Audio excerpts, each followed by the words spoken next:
Hey everyone, I'm Britton from SWE Code.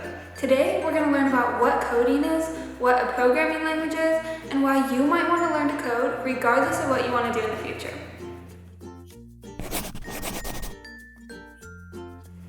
So coding is essentially just telling a computer what you want it to do. So whenever you have a computer, you have to give it programs to run, which are made up of code. There's just one small problem. At the smallest, most basic level, computers really just understand zeros and ones.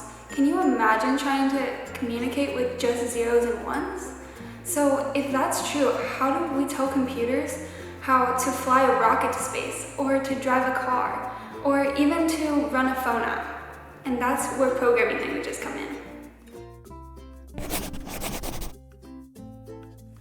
So by now, people have created several different programming languages, which make it easier for us to write programs that both the computer can read and we can understand. So different programming languages have different ways of saying the same thing. You can also think of this as how you ask the question, what is your name? In English, different than you do in Spanish, but it means the same thing. So Python is one example of a programming language, and it's the one we'll be primarily using in this course. Python is a really easy to use programming language because it's very similar to how you speak in English. This is what makes Python great for beginners. But even though Python is easy to use, it's used by a ton of huge companies. For example, Facebook, Instagram, NASA, Reddit, Spotify, Google all use Python code to create their programs.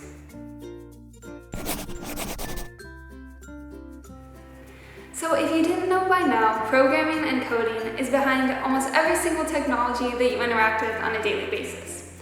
We use computers in almost every single career field. Everything from medical to business and finance to different engineering and sciences, and even making movies with animations. Pretty much anything you can think of. So if you want to be a software engineer, which is someone who codes for a living, then you can work in any of these industries. But it also means that if you don't want to be a software engineer, you'll likely still interact with computers and people that code in your job. So it's important to start learning how computers work and start learning how to code early on. Thanks for watching. Please like and subscribe to our channel to see our upcoming Python and coding videos. See you later!